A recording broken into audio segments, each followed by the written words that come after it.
Hey there mga my loves, Pisces! Thank you so much for always being here with me in this channel, babe. So before we start your reading, let me just greet everybody.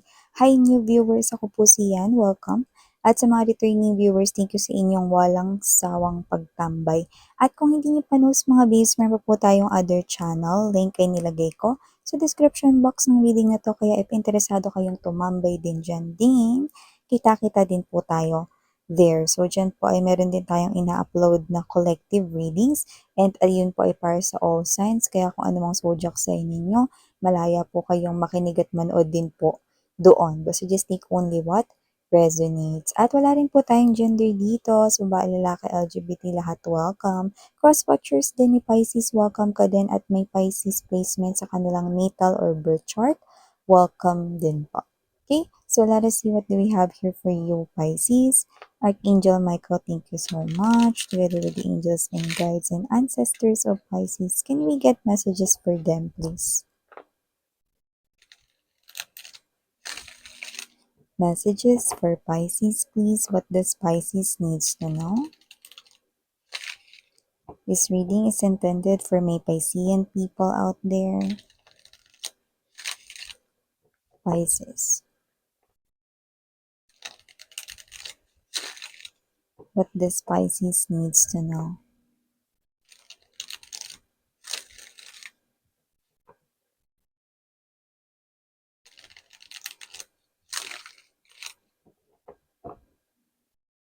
Let us see. What do we have here for you guys? Pisces. Meron kayo dito, Pisces. Wow, Empress energy. Could be dealing with the Libra or Taurus energies but doesn't have to be. Pwede rin kadil ninyo is any zodiac sign pero maaaring meron kasing yung tao na yon ng natal or birth chart niya, meron siyang Taurus or Libra placements. Okay, we also have here Queen of Coins energy. Andito din Ten of Wands. Five of Cups. Meron dito mabibigyan ng trabaho. Yan mga babes, no? Parang meron dito na magbibigay or mag-offer or ikaw mismo yung kukunin. Like, ikaw yung sasadyain, ikaw yung pupuntahan niya, ikaw yung naiisip niya for this possession. Okay? It could be a coworker right here or could be someone na ikaw yung nire-refer niya. Pero nakikita ko no, na ikaw yung kanya ritong nino-nominate. Taray, may pag-nominate, Pisces, taray, no?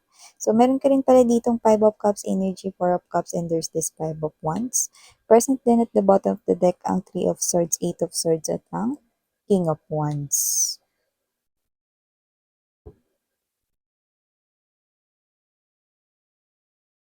Okay. So, Pisces, no, aside from the message ng mga binanggit ko kanina here for you guys, nakita rin po ko rito na posibleng meron na ritong matatapos, na posibleng nagpapabigat ng yung sitwasyon. And I think may kinalaman ito sa yung pera, coins, or pentacles. So, ibig sabihin, pwedeng may matatapos ka na ritong hinuhulugan na gamit, bagay, appliances, furnitures, even house, property, yan. So, kung ano man yung hinuhulugan mo, parang patapos na yan at nakikita ko din mag-i-end ngayong December. Yan, no? Siguro may iba rito na matatapos na mga babes, no? Ang inyo ritong paghuhulog na may kinalaman sa inyong pera, yan, no? So, nakita ko dito na mas makakaipon ka na more ngayon. At yung iba naman, no, maaring hindi kayo matatapos. Okay, hindi pa kayo matatapos dun sa bayarin na yan, pero alam niyo yung energy na mamo-motivate kayo. Yung iba kasi pwedeng kukuha pa lang, no? Kunwari, kukuha pa lang kayo ng bagong cellphone, no? Pero motivated ka na na bayaran yan kasi gustong-gusto mo talaga, inaabangan mo talaga yung model na cellphone na yun eh. Or gustong-gusto mo talaga yung gadget na yun na bilhin. Bukod sa kailangan mo yan, type na type mo din talaga yung model na yan. Pwede yung iba sasakyan yan, no? Yung iba naman pwedeng bahay yan, yung iba naman gadget, furnitures na parang kayo to na palagi niyo tinitingnan, binabalik-balikan, no? Online man or sa mismong showroom or sa shop, no? Or boutique, no? Ano mang bagay yan. Gadget, clothing, branded items, luxurious things, jewelries, anything under the sun.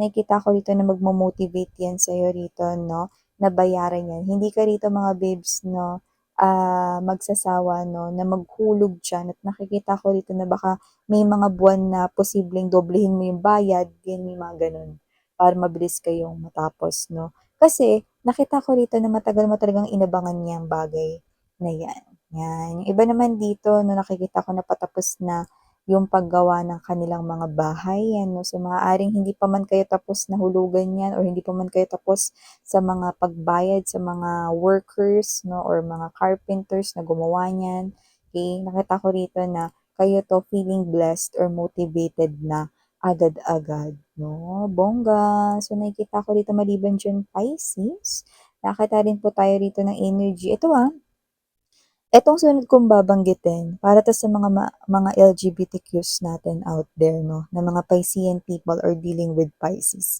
Meron akong nakikita dito kung single kang LGBTQ ka, nakikita ko rito na may makikilala ka 'no, first to the second quarter ng 2025 at nakikita ko na siya na mismo yung partner na hinahanap mo for life. Magiging katuwang mo hanggang sa iyong pagtanda. Yes, maaaring mas matanda siya sa inyo or mas matanda ka sa kanya ng ilang taon, pero yung kanyang, itsura ay younger than his or her age, you know? So whatever the case may be, this person here is someone who's matured at faithful, no? For my LGBTQs out there, I'm getting that, no? Someone you'll meet this coming first to second quarter of 2025, mga mahal, no?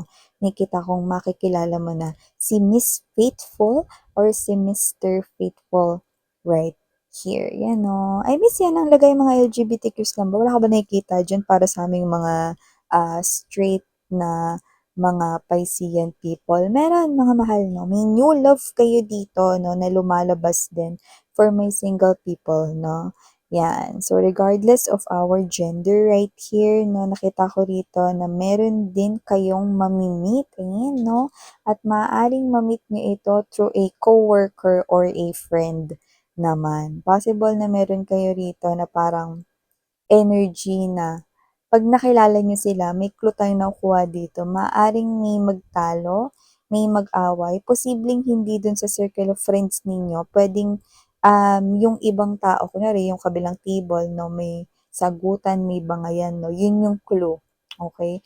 Ibig sabihin, okey, kung sino man yung nakilala mong bago sa araw na yun, okey, siya yung next mong in relationship. Yan, bongga. So, nakikita ko dito na kung yung away magmumula sa circle of friends mo, nakikita ko rito mamamagitan ka, no? At ikaw yung parang dito, uy, bakit mag-away dito? Parang papagitna kayong gano'n 'no or kayo yung magiging arbiter 'no or tagapamagitan 'no.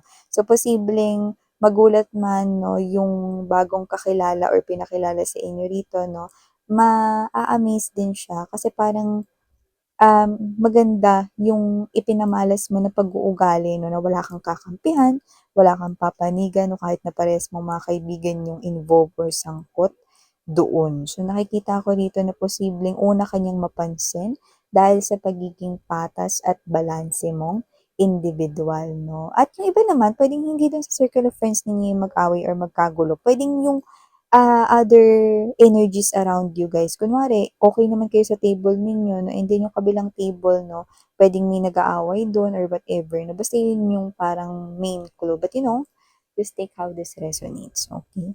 So for my Piscean people out there naman, may iba pang mensahe rito mga mahal. So nakikita ko dito na posibleng meron kayong tanggihan na isang offer, no? At kung ano man itong offer na 'to, offer ito ng inyong ex 'no, na lungkot-lungkutan, senti-sentihan dito. Bakit miss 'yan, ba't hindi ko natatanggapin 'yan? Simple lang, dahil binigyan mo na ito ng pagkakataon noon, 'yan. Okay? So mga ilang beses ko ba bibigyan niya ng pagkakataon miss 'yan, I'm so tired na. Super pagod na ako miss 'yan, hindi ko na 'yan bibigyan ng another chance 'no, hindi ako load, unlimited, 'yan 'no. So nakita ko rito na binigyan mo na siya ng chance pero sinayang niya at heto na naman siya 'no, lalapit-lapit ulit sa inyo 'no. Kaya nakikita ko rito tatanggihan niyo na 'to si ex dahil hindi naman niya siniseryoso ang inyong binibigay na pagkakataon, 'no? Kaya eto kayo 'no, pagod na kayo, ayaw niyo na makipag-deal sa lumang tao na 'yan dahil wala siyang isang salita at paulit-ulit niyang ginagawa ang kanyang kamalian. So, okey lang 'yan mga babes 'no, nadala na kayo diyan. So, okey lang na tanggihan niyo 'yan, 'yan 'no. Kasi kung ito yung tanong ninyo 'no, tama kayo, okey? Uulit ba yan miss yan na naman, yan 'no, sa pangatlong pagkakataon, ika-4, ika-5 yan 'no? Yes, uulit, uulit, uulit siya rito 'no, para lang kayo ritong tumatakbo, yan 'no, sa walang hanggan yan. Ikot-ikot lang, ikot-ikot by Sarah G. Yan. So, nakikita natin dito, no, na maliban dyan, Pisces, nakita rin tayo ng posibleng, meron dito na, actually, wala naman ditong contest. Wala rin naman ditong competition. Pero meron ditong isang person na triggered by you. Or let's say, threatened by you, yan 'no. Hindi mo siya rito inaaway, hindi mo rin naman siya rito inaano. Pero this person right here, you are getting into his or her nerves 'no. Bakit miss yan? Kasi kung sino siya, parang feeling niya sagabal ka, isa kang puwing. Huwag kayong mag-alala, hindi naman niya kayo rito didispatsahin na as in ano ha, gagawa ng hindi maganda like yung pinakamalala na hindi, hindi, huwag kayong mag-isip ng gano'n mga mahal 'no. Yeah, possible inggit siya rito 'no, pero nakikita ko rito na parang sasabayin niya lahat ng ginagawa mo. Parang gagayahin niya, kokopyahin niya, tapos sasabihin niya mas maganda yung kanya or mas magaling siya, ganyan 'no. Parang gusto niya ng may mapatunayan, gano'n 'no. Pero alam mo yung energy niya, yung ang yabang niya pero parang hindi ka niya mahigitan ever. So, puwedeng katrabaho mo 'to. 'Yan. Yung iba nakakaloka ha, kasi yung iba puwedeng kayo pa yung nagturo sa kanya rito 'no, pero gusto niya maging mas magaling kaysa sa inyo, 'yan. Siguro meron kayong naging intern dati or meron kayong parang, tinuruan 'no, noon na bagong hired. Tapos eto siya ngayon, feeling niya isa ka na ngayon na threat 'no, sa gusto niya sigurong posisyon, 'di ba? So, nakita ko dito na may pagka-ambisyosa or ambisyoso siya dito, pero kung titingnan isa lang naman siyang copycat mo, you know. Bakit? Eh, kasi kinokopya niya rito, wala siyang sariling originality. Ginagaya ka niya, kinokopya niya rito yung mga, paano ka gumalaw 'no. Kaya hindi na ako magtataka kung mang-agaw or manguha ito ng concept or idea mo, kaya naman, okey? Kung meron kang magandang ideya sa isip mo lang, wag mo nang sabihin sa iba, okey? Kasi meron ditong posibleng magnakaw ng mga naisip or ideas, concepts mo. Maliban diyan, Pisces 'no, yeah, mapa-school, mapa-trabaho 'no, iba kasi baka nag-aaral pa dito, okey? So, maliban diyan, nakakita rin tayo dito Pisces 'no, na posibleng meron ditong nag-aalala sa inyo na posibleng ito lola niyo, kung hindi niyo 'to lola, wala tayong gender dito, puwede kasing grandparents niyo ito, puwede ring parents, 'yan 'no. Like mama, lola, tatay, or daddy niyo, ganyan. May gano'ng klase ng energy. So, kung sino man ito, posibleng ito mga babes 'no, ay, nag-aalala sa inyo. 'Yan 'no. Bakit nag-aalala miss yan dahil ano, eh, malaki na ako, eh, 'yan 'no.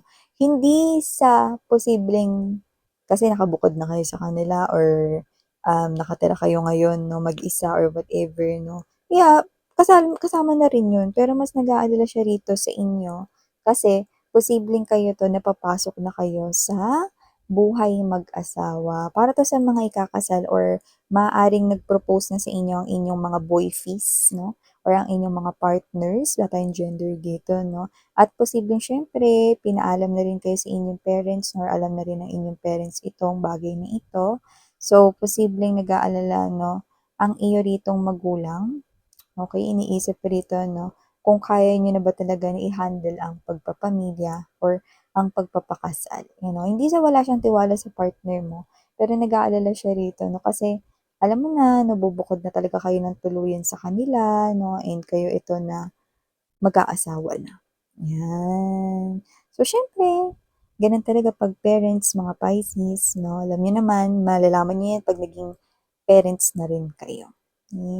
It's, processing from the place of love, 'yan.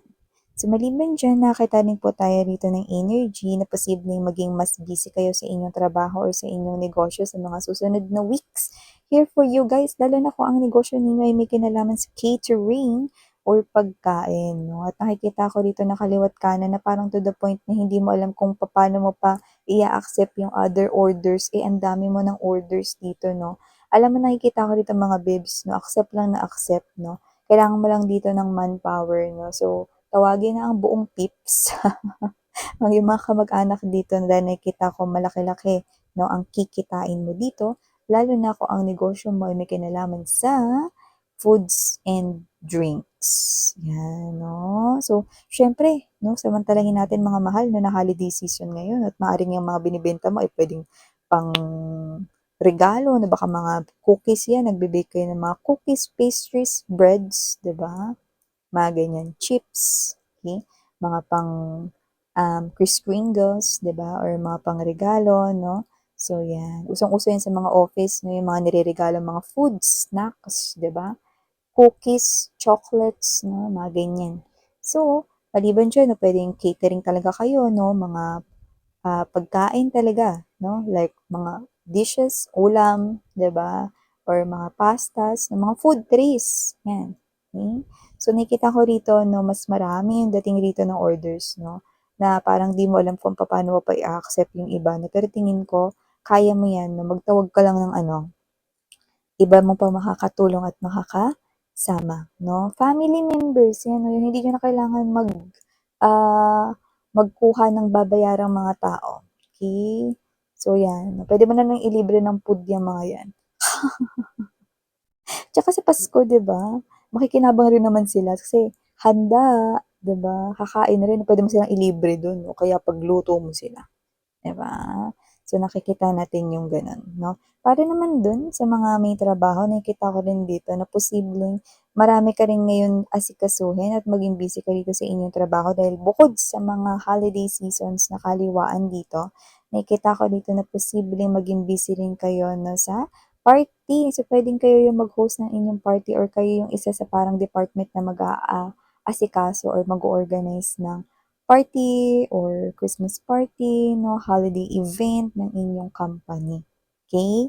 So, nakikita natin dito 'no, na marami kang gagawin pero at the same time, nakikita ko dito 'no, na may mapapala ka diyan, okey. Kahit ikaw ang isa sa mga nag-ayos niyan, meron ka ditong makukuha na siguro isa sa pinaka-pricey or isa sa pinaka-expensive na pa-raffle siguro ninyo sa company ang makukuha mo or baka cash or Sodexo gift certs na 'yan, 'yan oh. So, good as cash na rin 'yun. So, nakikita natin dito mga basta isa sa mga mamahalin ang iyo ring mauuwi or mage-getching. So, 'yan ito yung mga nakuha ko para sa'yo, Pisces. Ako si Yan muli 'no, sarang hiyo, love and light. Annyeong.